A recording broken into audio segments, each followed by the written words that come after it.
Marriage Clinic TV.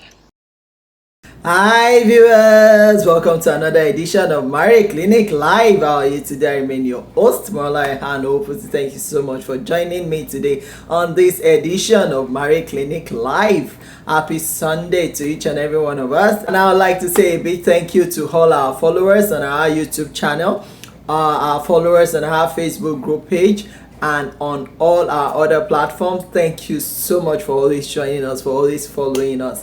What we are doing may seem little, may seem insignificant, but I tell you, it's changing lives.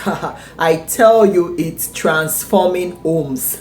I know the enormous work that goes into this work, at the background, almost on a daily basis. I'm reaching out to people are reaching out to me, trying to solve their marital problems. And I thank God for the spirit of wisdom, for the spirit of knowledge and understanding, that I'm able to open their eyes as to where the issues could be coming from, and what areas they are not paying attention to, that they may need to start paying attention to it. And I thank God with the way he helps me to take off the scale off people's eyes, for them to see and know where the fundamental issue is brewing from, and how they can arrest it. So that we do a lot. We open people's eyes to see what is really wrong in their marriage, and how they can go about addressing it, because there is no point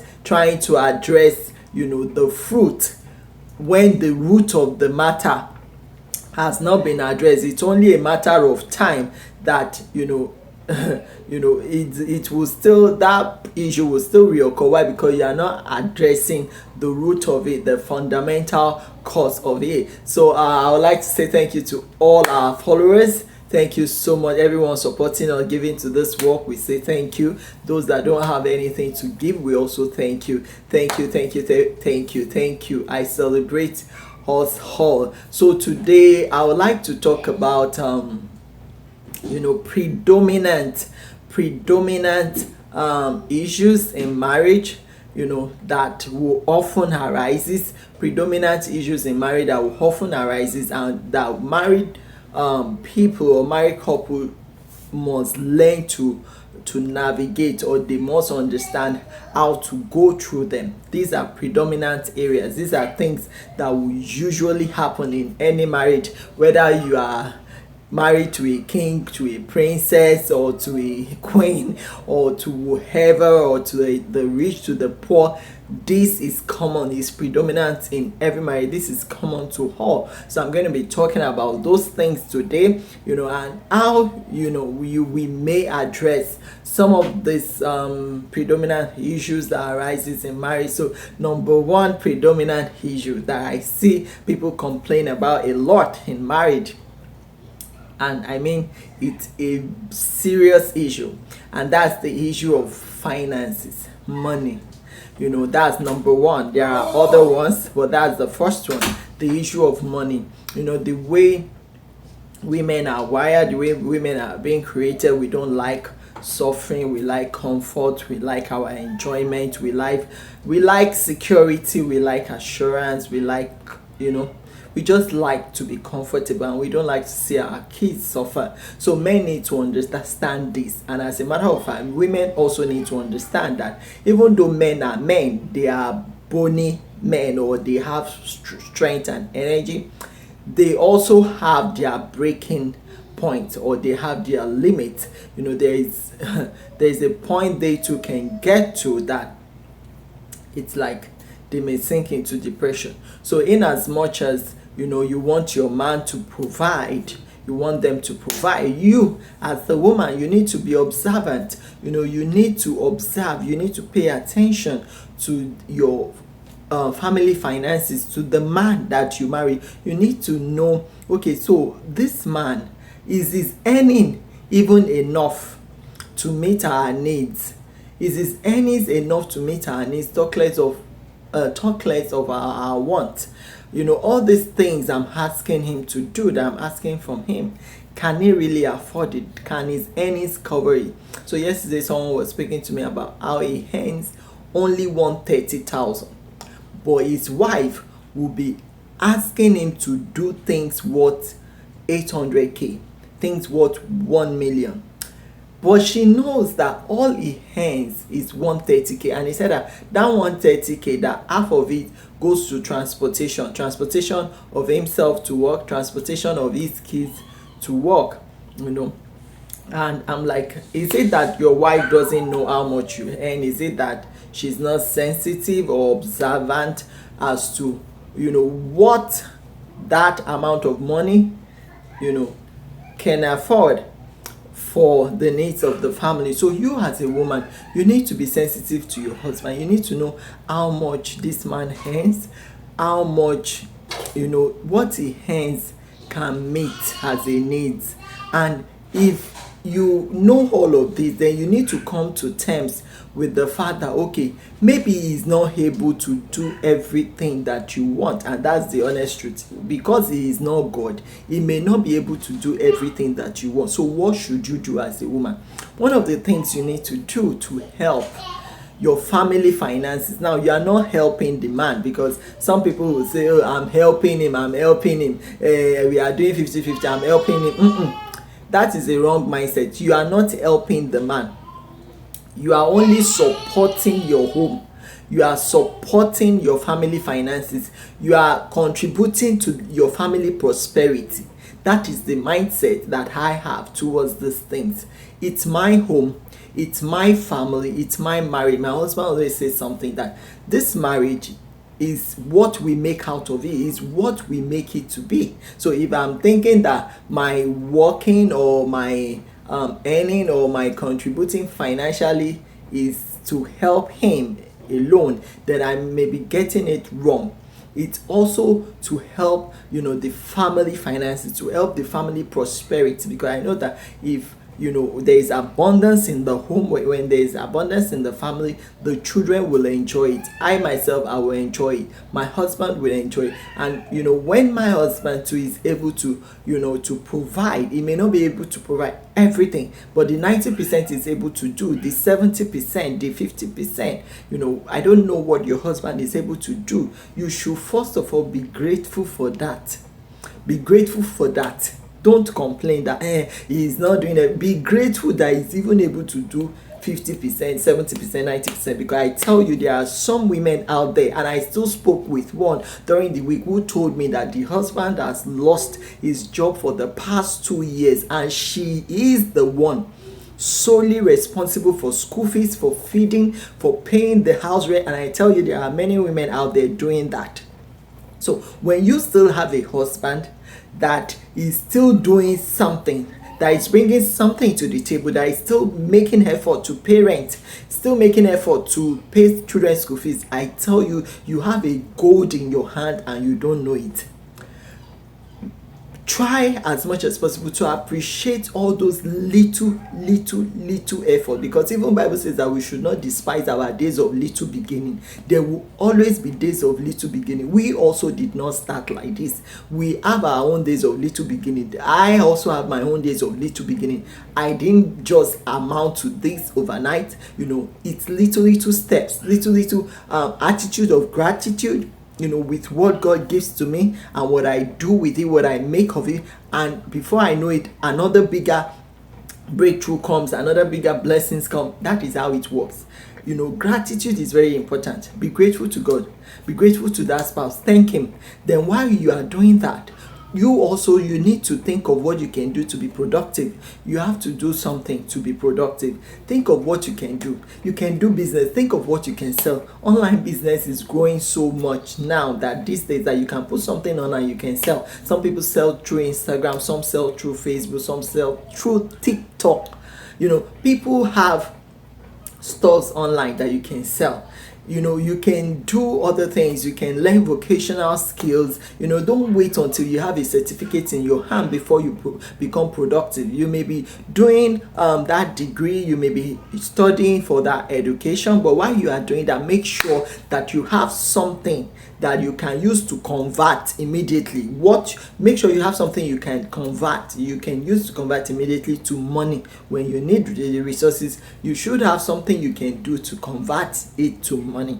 And that's the honest truth. Until you get to that level, you will still be struggling financially. So please be a support to your spouse, be a support to your home, be a contributor to your family prosperity. It's very important that you as a woman, you contribute to the family prosperity. And that is why I also believe that it is not every woman that a man can treat anyhow or maltreat or kick around. Why? Because when he knows your value, when he knows your usefulness in his life, in the home, in the life of the children, your contributions and everything, he will learn to value you. But when he knows that you are just there occupying space, like someone that they just put on the shelf, no contribution whatsoever, no value whatsoever other than maybe producing children and sex, then they can do away with you. But when they know that this one is a resource, this one is a good, we can't just treat this anyhow, then you will earn respect that way. So as a woman, being in marriage is not an excuse for you to be idle, to be lazy, or to not want to do anything. Please try as much as possible to do something. Even you will find a sense of fulfillment in that you have something in your hands to do. It's always fulfilling that you have something in your hands to convert to the resources that you need. That it always bring a sense of fulfillment, that you have something you are doing to be able to and to give to others. It will bring you sense of fulfillment. And I tell you, those are the things that will open more doors of prosperity to you and more doors of abundance. Now let me move to the second predominant thing that causes issue in marriage, aside from money, is sex. Hey, you see that one? It happens a lot. I get that a lot. She's depriving me of sex. He's depriving me of sex. Instead of him to sleep with me, he prefers to masturbate. She prefers to, so many of those things. I get it a lot. And see, come to think of it, if we sit back and ask ourselves, okay, what is leading to all this denial, deprivation, sexual deprivation, food deprivation, depriving one another of what you both should be enjoying? When you think critically about it, you will realize that something must have led to it. So, for example, the man that spoke to me yesterday about, my wife is denying me of sex, she's always denying me of sex, even though we have 2 kids, but I didn't allow her to do family planning. See, let me tell you something. When a woman is not on family planning, like when she doesn't have any protection whatsoever, and maybe she has had kids and she knows the suffering that the economy is churning out on families these days, and she doesn't want to get pregnant, I tell you, she won't want to have sex anyhow. She will be like, which word, like, like she will be mising it. She won't want to give it freely because she will be scared, what if pregnancy comes? But when she knows that no, that area is sorted out, that aspect is sorted out, that no matter how much she goes with you, she can't get pregnant, then her mind will be at rest. So you, man, that you are complaining, ask yourself, this woman, is she afraid of getting pregnant? If she already has family planning on, you may want to also understand, is it the type of family planning that disturbs her?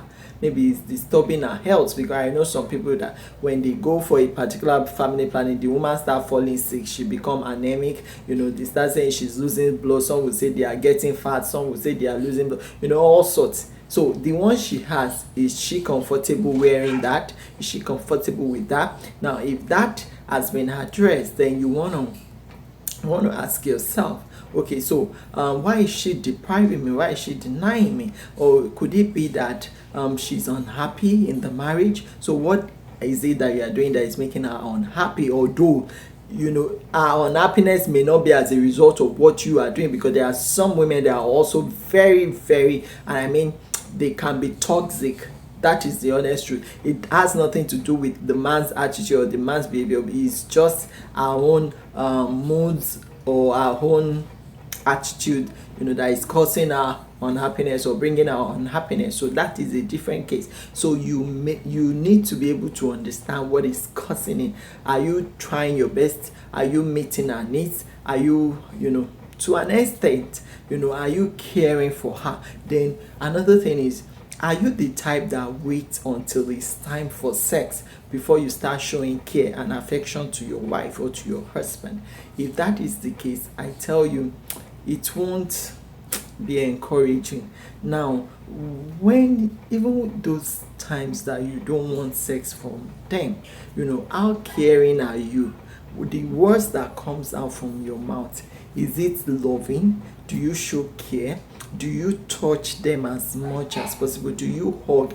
Do you hold them in places that will bring about chemistry opera or chemistry rising? Do you try to hold their hands? Do you try to kiss, to peg? Do you do things that will make them release some tension from their body or some stress from their body aside from sex? If you have not been doing that, you need to start doing that, because see, when you walk on a woman to a point, it will get to a time she will be the one chasing you for it. Even if you don't want it, she will be the one that will say, tonight something must happen, or this morning, this one I go do, those kind of things. So you need to understand the woman you marry. Do a lot of touches as much as you can, during the day or even at night. Just make sure that you are hugging, you are touching, you are kissing, you are texting, you are sending love messages as much as you can. Show some care, show some love. And you, the woman, try and meet your man halfway. Sex is not all about men. You as a woman, you need to learn how to initiate sex. You need to know, when to also become naughty in that area with your husband. And you try to make it happen. Don't wait for the man alone to come to you before you make it happen. Make it happen and make it exciting. During the act, try and also play your own part. Move your body. Don't just be there like stationary. No, try and move. Let there be action, let there be spark in your marriage. And please don't play with the food aspect of it too, because food is very important to the belly. I know that many people easily resolve that part, but please make sure we are not lacking food at home. My husband always make sure there is food at home, that we are not lacking food. That's the honest truth. And I myself, I pay attention to the kitchen, I pay attention to the store. I make sure that there is food at home. Like today when we're coming back from church, I just remember that we've run out of a particular flour that we use to make swallow for the kids, and we had to drive down there to the African store to get it. So it's because I have those things at the back of my mind. I make sure that there is always food at home. When something is running out or has run out, I'll make sure I quickly refill, I quickly replace it. Why? Because I don't want the people living in the same home where I am, to go about hungry or sad, and that is why we must make sure that there is abundance in our home, that we have what we need per time, that the children are not hungry, your husband is not hungry, your spouse is not hungry. One thing my husband does a lot is, at times before he eats, he will ask me, have you even eaten today? Have you eaten today? He will ask me if I've eaten today, because he knows me that I can be so busy that I may even forget to eat. That's the honest truth. Some days I'm super busy that I may not even remember that I have not eaten. It's when I now see others eating that I will now remember that, it's true, today I have not taken anything at all. So look after each other. Watch out for your wife, watch out for your husband.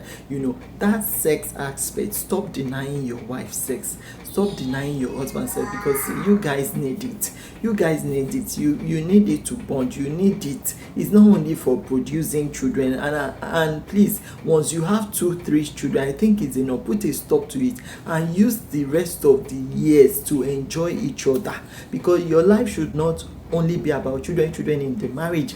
You both also need to enjoy each other. My husband will say, this time that I've closed from work, that I'm at home, this time is to enjoy you and the children. He always says it's to enjoy you and the children. And once he says that, I know that so you must give him what peace and enjoyment for those time is back from work and is at home. And that's how it should be. A man should look forward to coming home. Same thing for the woman, because that at home there is a lot of joy, peace, enjoyment, galore and things like that. You should not prefer being outside than being in your home. Now, another thing that causes issues in marriage predominantly is in-laws or external interferences. When there are heavy external interferences or heavy in-law interferences, I tell you, there is bound to be issues in that marriage. Try to limit external interferences in your marriage or in-law interferences. Your in-law should not be the one telling you how to relate with your wife or how to relate with your husband. They should not be the one telling you whether to give your wife money or not to give your wife money. As a matter of fact, any in-law that is telling you to do evil or to do bad to your wife, to maltreat your wife, just know that that in-law is the enemy of your marriage. A good in-law, whether mother-in-law, father-in-law, they will be telling you, your wife, take care of your wife, take care of your children. And that's why I just thank God for the kind of husband and even the kind of mother-in-law that I have, because my husband will be telling me that my mom says I should always take care of you, that I should always take care of you, that I should always take care of you. Each time she calls me, she will tell me I should always take care of you.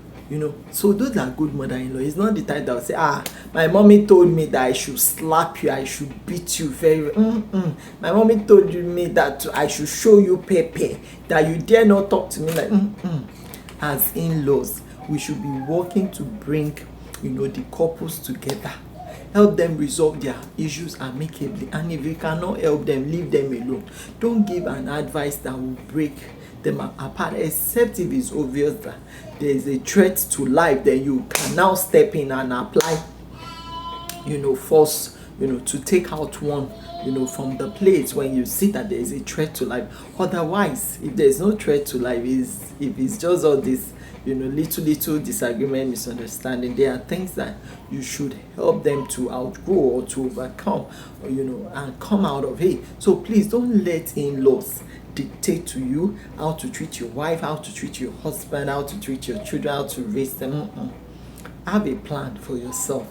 Both of you should agree how you want to treat in-laws, and whether you even want to allow in-laws under your roof. Under what condition? How long can they stay for? It's not the one that will come and stay put and will cause crisis in your home. Both of you should decide. Consult with your wife. Your wife must agree with whether you should bring people to your house. You as the husband too, you as the wife, consult with your husband before bringing people to the house. Your husband must consent to it. You can't just bring people into the I personally, I don't even do anything without consulting with my husband, and my husband too will not do anything without consulting me. We consult each other. We say, hey baby, see, this is what is about to happen. This is do you consent? He will say whether he will consent or not, and once he doesn't consent, he will tell me when it's okay or when it's not okay. So that is how it should be. You will see that there will be a lot of peace, a lot of harmony in the marriage when you both operate that way, than rather than one of you to just go to town, do things however they like, and before you know it, the other one is upset. So in-laws or external interferences, try to limit it. Please put in-laws in their place, respect them, love them. Like I tell people, your husband did not fall from the sky. He did not drop down from the trees. He has parents. Respect his parents. Respect them, love them, care for them if you can. Your wife did not fall from the tree. She did not come out from the desert or drop from the forest. She came out from a home. She has parents. Respect her parents. Show care, show love. Even if you don't have all the money to give to them, whatever you can do just to show them that you care, you honor them, you value them, please show it towards your in-laws, so that they too can be happy with you and your spouse can be happy with you. Now, another one that people that causes predominant issue in marriage is you springing up surprises. Now, I always say this: you springing up surprises, that is something that you have not been doing before. All of a sudden, you just want to start doing it at the middle of the marriage. You are going to cause crisis that way. So ask yourself, what surprises am I introducing? Like the woman that the husband said, oh, when I married her, she was bland, she was plain, she was natural, but now, she wants to bleach, she wants to pierce the nose, pierce everywhere, pierce her lip, wear leg chain. Please, I don't even understand why we like burdens on ourselves. Whatever it is that your husband or your wife did not meet with you or meet in your hands when you guys met, please don't introduce it in the marriage. Don't break their heart in the marriage. Don't cause them heartache in the marriage. Marriage is spiritual. I tell you, when you are causing your spouse heartache, I tell you, there is a wall you are also creating, over your heavens. Like, you are, see, the blessings of God will not come upon your life. But when they are always happy with you, when they think about you, they pray for you. Like when I think about my husband, I pray for him. There is a blessing that will be coming upon his life, that even he will know that it's as a result of being at peace with his wife at home. And that's how it should be. The same thing for the woman. Try to be at peace with your husband. Don't do the things that will make your husband sad. Don't do the things that will bring shame and dishonor to your husband. Don't go to town doing things that will bring shame to him, that will bring him disrespect. That when he's going on the street, people will be like, that's that woman's husband. Hey, no. You don't do that. Same with the man. You don't go to town bringing shame to your wife, sleeping with everything in skirt. You don't do that. That is not good. The last one I'm going to talk about is personal care and hygiene. Now, this one, people neglect it a lot, and it's causing issues, whether you know it or not. Even if your spouse does not want to verbalize it, when you don't pay attention to your personal care and hygiene, maybe you have mouth odor, you don't clean yourself very well, you don't clean your ears, pores is coming out from your eyes, from everywhere, even your pee, your private areas, you don't clean it. It's so bushy, your armpits are bushy, you don't care for yourself. These are the things that could make your spouse to gradually start withdrawing from you without saying it. They will just be giving some flimsy things as excuses. They will not want to hit the nail on the head, and it's because you are becoming dirty. Try not to be dirty. Try not to be untidy. Let your room be clean. Let your environment be clean. Let your house be clean. Try and do as much as you can to clean up yourself. Brush very well. Brush your tongue. Brush underneath your tongue. Brush the roof of your mouth. Because some people, when they brush, they only brush teeth. They don't brush tongue. They don't brush the roof. The roof of your mouth. You need to brush so that when you are talking, mouth odor does not come out. Brush the roof. You brush every angle, and you brush out your tongue such that your tongue is pink and not white. It's very important as an adult to pay attention to that, and do the same for your children. And smell nice. It's not until you buy all the perfumes in the world. Make sure the body oil you are using or the cream you are using is the one that smells nice. So when you smell nice, I tell you, you will feel attracted to your husband or to your wife.